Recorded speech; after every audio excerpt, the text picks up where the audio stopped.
শীত মানে পিঠা পুলি। আর শীতে পুলি পিঠা কিন্তু অনেক মজা।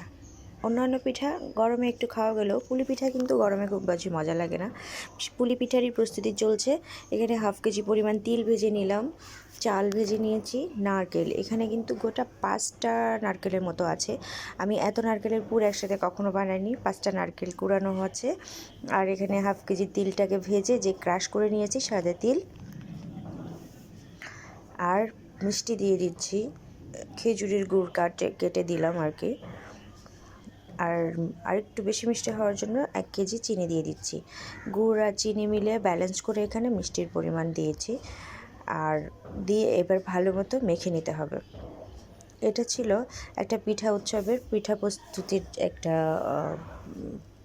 প্রস্তুতি। পিঠা বানানোর জন্য পুর রেডি করছিলাম। আরও অনেক রকমের পিঠাও ছিল। তো আমি কিন্তু এটা ভালো করে আগে হাতে মেখে নিচ্ছি। দিব একটু গরম মশলা থেতো করে, এলাচি, দারচিনি, আর এই চাল ভাজাটা একটু ক্রাশ করে দিলাম আর কি। এতে করে সুন্দর ভালো একটা স্মেল আসে, আর মুখের মধ্যে একটু কুটকুট করে শক্ত হয়। এবার মাখার পরে চুলায় বসিয়ে অনবরত নাড়তে হবে যেন নিচে লেগে না যায়। চুলায় দেওয়ার পরে কিছুটা পানি বের হবে, কারণ চিনি গলবে, গুড় গলবে, নারকেল থেকে রস, এগুলো ভালো করে মিক্সড হবে। অনেকক্ষণ নাড়াচাড়া করার পর, যেহেতু অনেকটা নারকেল তাই একটু সময় লাগবে। পুর মোটামুটি অলমোস্ট রেডি, নামিয়ে রাখলে ঠান্ডা হয়ে যাবে। আর এই যে পুলি পিঠা কিন্তু রেডি হয়ে গেছে।